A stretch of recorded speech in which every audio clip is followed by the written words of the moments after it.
Welcome, curious minds. Today, we're diving deep into one of humanity's most profound philosophical and theological questions: if God created the universe, then who created God? It's a question that has puzzled thinkers, theologians, and scientists for centuries. Together, we'll explore this topic through science, philosophy, and theology to uncover the insights and mysteries surrounding this timeless question. So, grab a seat and let's embark on this fascinating journey. From the dawn of time, humans have gazed at the stars, longing to understand where it all began. We've shaped gods from fire, worshipped the sun, carved divine images, and penned holy texts that boldly claim to hold the ultimate answer. But here's the twist: in nearly every tradition, God is simply assumed. God just is. Eternal. Untouchable. Without a beginning or an end. For thousands of years, we've been told, don't question it, don't even think about it. But not today. Today, we're breaking the mold. Let's get uncomfortable. Let's strip away the layers of certainty and examine the cracks in this ancient foundation. Because the moment we ask, who created God, something extraordinary happens. This single question shakes the very logic that props up the concept of a creator. If everything in existence requires a cause, just as so many religions insist, then why should God be the exception? Is it because we're terrified of the alternative? Afraid to confront the idea that, maybe, just maybe, there's no ultimate answer waiting for us at the end of this rabbit hole?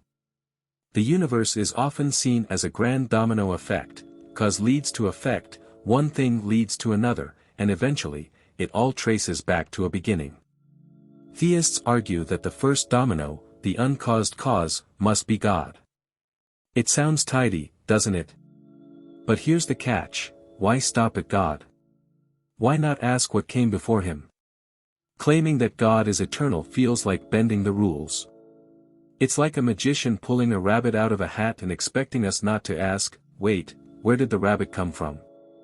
But this isn't just about poking holes in age-old beliefs, it's about wrestling with the sheer magnitude of existence itself.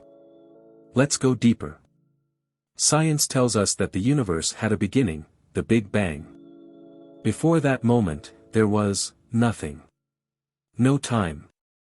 No space. No matter. Literally nothing. And yet, something happened. A spark. A singularity that gave birth to everything. So, does this mean the universe needs a creator? Or could it be that the universe itself, like God, is eternal in ways we can't yet fathom? Here's where it gets mind-blowing. Some physicists suggest the universe may have emerged entirely on its own, without any divine intervention. In fact, quantum mechanics suggests something astonishing: particles can appear and disappear spontaneously, without any apparent cause. If particles can do this, then why not an entire universe? And if a universe can emerge without a creator, what does that mean for the idea of God? Now, let's be clear, this isn't about declaring, science wins, and faith is wrong. It's not about mocking belief or dismissing the comfort it provides. This is about something deeper: curiosity. It's about refusing to settle for easy answers and daring to explore the unknown. Because the moment we stop asking questions, the moment we stop pushing the boundaries of what we know, we might as well stop thinking altogether. So here's where we're headed. Over the next few minutes, we're going to dive into the origins of God, not to tear down anyone's beliefs, but to uncover the hidden assumptions, ancient traditions, and groundbreaking ideas that have shaped this timeless question. We'll draw from history, philosophy, science, and some of the most heated debates of our time. Let's take a step back to the ancient world, where humanity first began putting the unexplainable into words. It's in the oldest scriptures of our species that the idea of God takes its earliest form.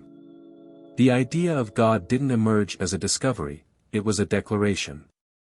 The divine wasn't found, it was defined.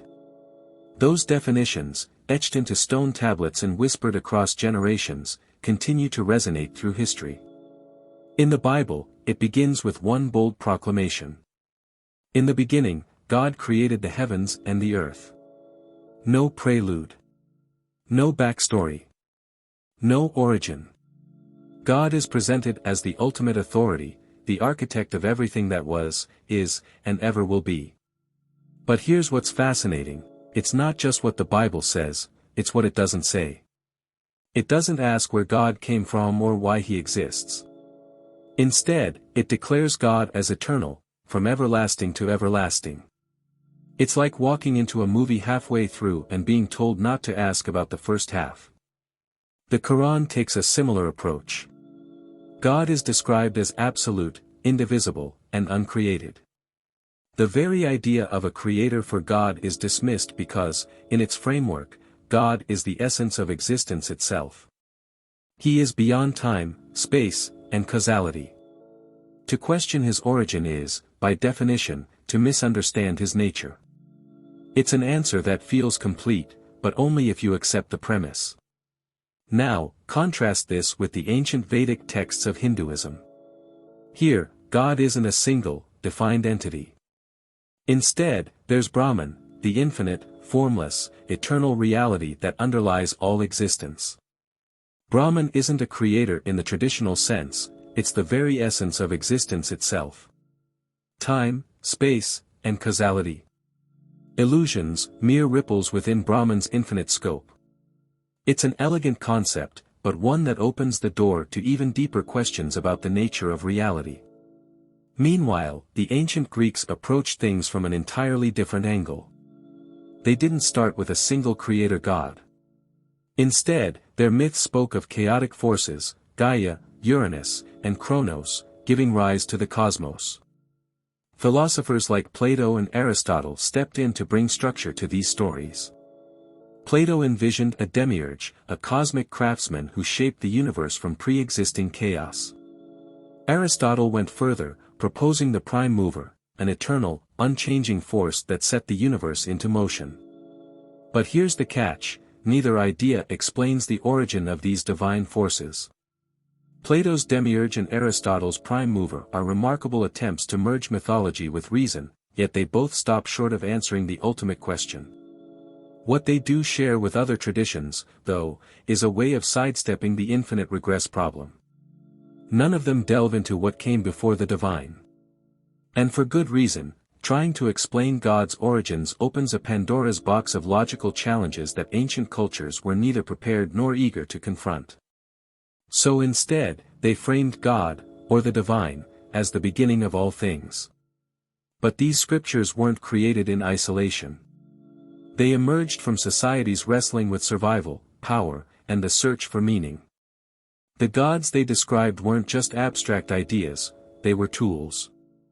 They justified kingdoms, enforced laws, and brought comfort in the face of the unknown. When the Bible proclaims that God is eternal or the Quran asserts that God exists beyond causality, these aren't just theological statements, they're declarations of authority. They say, this is the answer. Do not question it. The deeper story, however, isn't just about God's supposed eternity, it's about humanity's need to stop the chain of questions somewhere. Ancient scriptures gave us that stopping point, a divine figure beyond doubt, beyond scrutiny. But when we examine these texts today, we can see the scaffolding, the deliberate choices made by their authors. The question of, who created God, wasn't ignored because it lacked importance. It was avoided because it was too destabilizing, too dangerous, too infinite.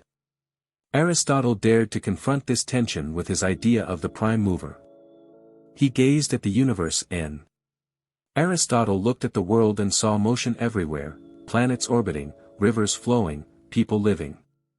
He reasoned that all motion must have a starting point. Something had to move first to set everything else in motion. That first unmoved mover, he claimed, was God. But here's the thing, Aristotle wasn't describing a personal God with emotions, desires, or a plan for humanity. His prime mover wasn't a deity to worship, it was a logical necessity, a placeholder to explain how motion began. Fast forward to the Middle Ages, and we meet Thomas Aquinas. Aquinas took Aristotle's idea and reshaped it into something profoundly religious. In his famous 5 Ways, Aquinas argued that everything in the universe has a cause. And if you trace that chain of causes back far enough, you eventually reach something uncaused, God. But here's the catch, Aquinas never explained why God gets to break the rules. Why can God exist without a cause, when nothing else can? His argument essentially says, we need something uncaused to stop the infinite regress, and that something is God. It's a brilliant leap of logic, but also a leap of faith. Then came David Hume, the rebel of the Enlightenment. Hume didn't just question religion, he questioned the very. Here's a more engaging and polished version of your script. David Hume didn't just question religion, he questioned the foundations of logic itself. He argued that causality, this idea that everything must have a cause, isn't a law of the universe. It's a habit of the human mind. We see one thing happen after another and assume they're connected. But what if they're not? What if the universe doesn't need a cause at all? Hume wasn't claiming that God didn't exist. Instead, he was saying that the arguments for God's existence were built on assumptions, not facts. And then came Nietzsche. While others debated God's origins, Nietzsche made a bold declaration: God is dead. To Nietzsche, God wasn't an eternal being but an idea, a construct humans created to bring order to a chaotic world. But as science and philosophy began peeling back the layers of this construct, Nietzsche believed the idea of God started to unravel. His statement wasn't a celebration, it was a warning. Without God, humanity would face an existential crisis, a void of meaning that desperately needed filling. Now, let's step back and take in the big picture. These philosophers weren't just debating God's existence. They were challenging the very framework of how we think. Aristotle forced us to confront the origins of motion. Aquinas dared us to imagine a being beyond.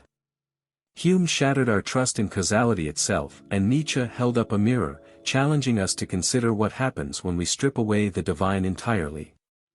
But here's the truly mind-bending part: even as these thinkers reasoned their way toward, or away from, God, they were grappling with the same core problem: infinity. Infinite motion. Infinite causality. Infinite regress. Our brains aren't wired to handle it. Infinity feels unnatural, almost alien. Yet, the moment we try to eliminate it, by invoking God, a prime mover, or even the universe itself, we end up right back at infinity's doorstep.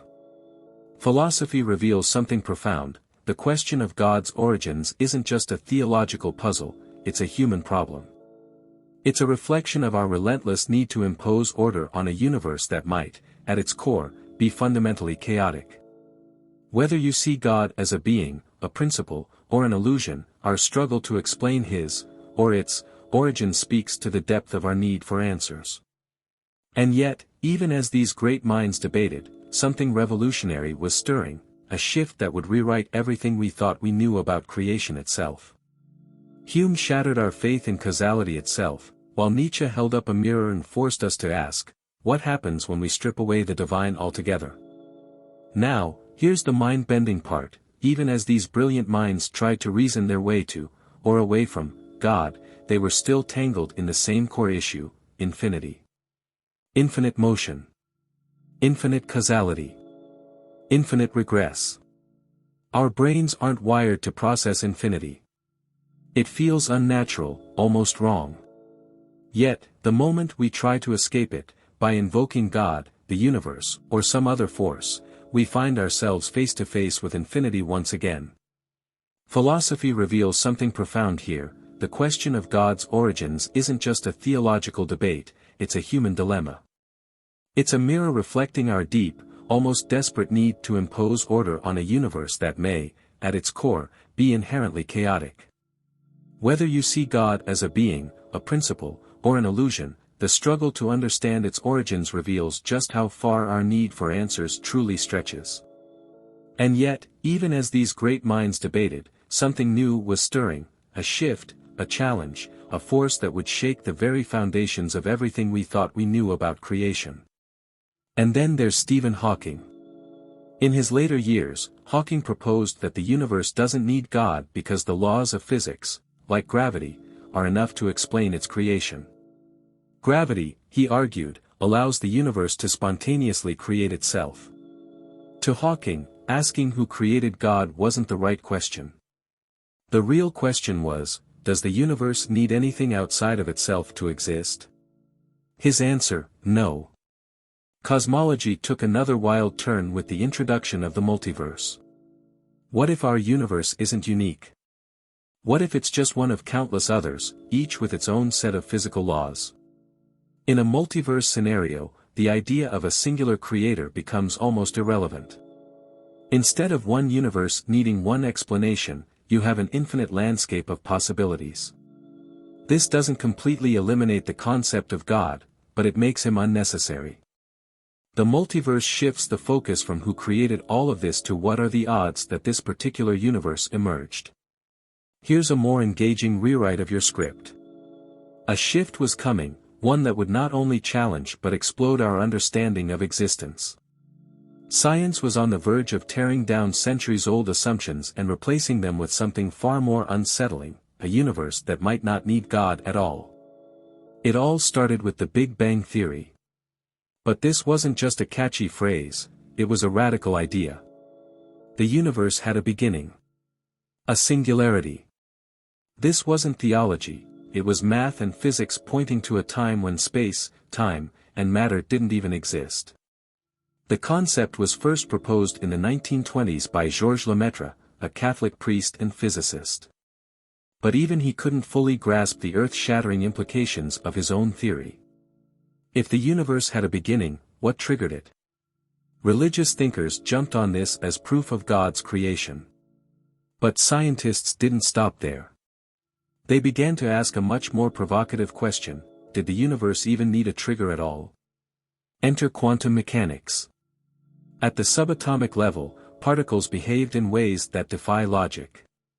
They could appear and disappear without any apparent cause. Physicist Lawrence Krauss took this idea to its extreme in his book A Universe from Nothing.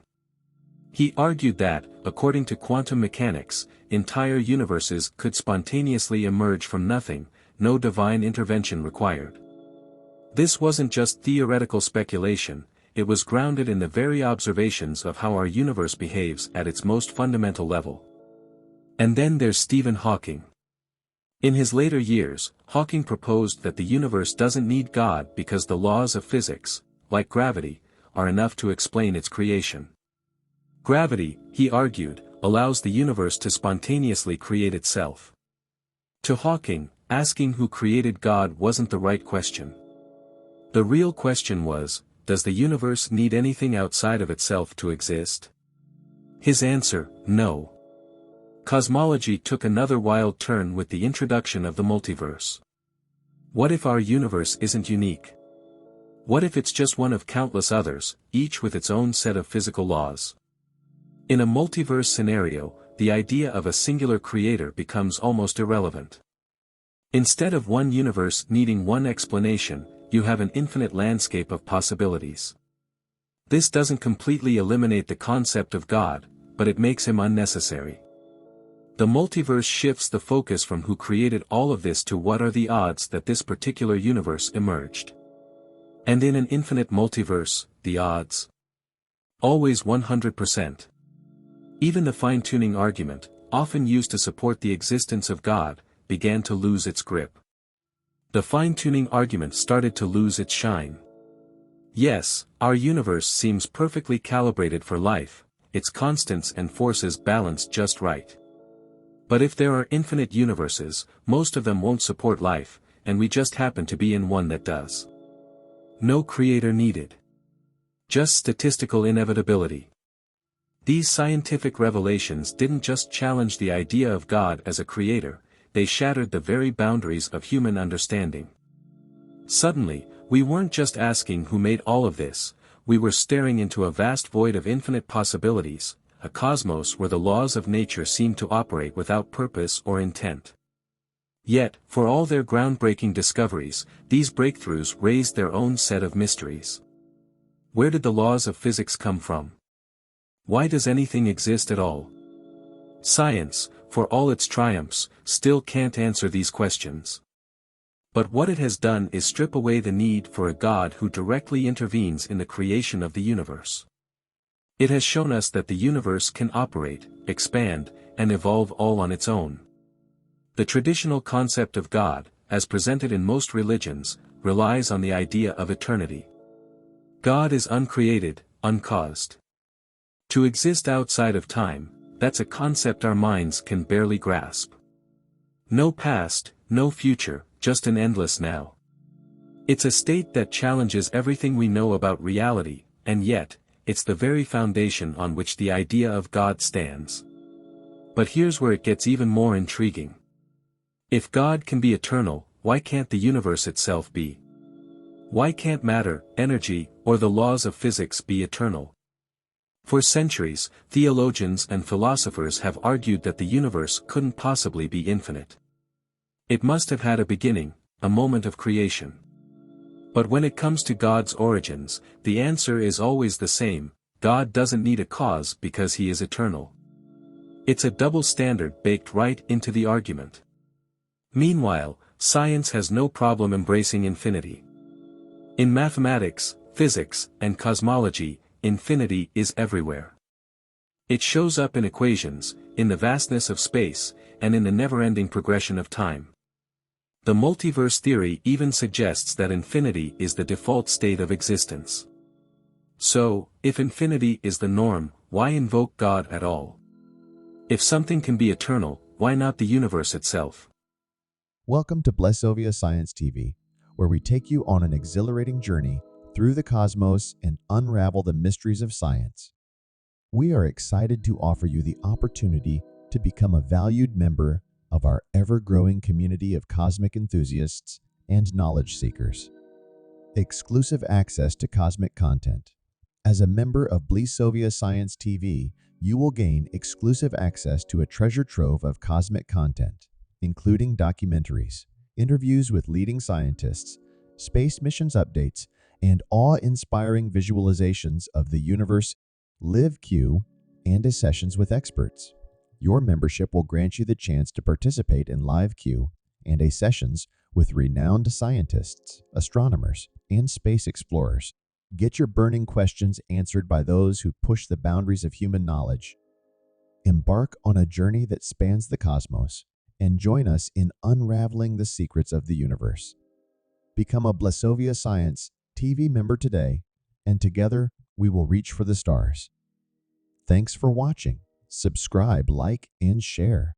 Don't forget to leave your comment.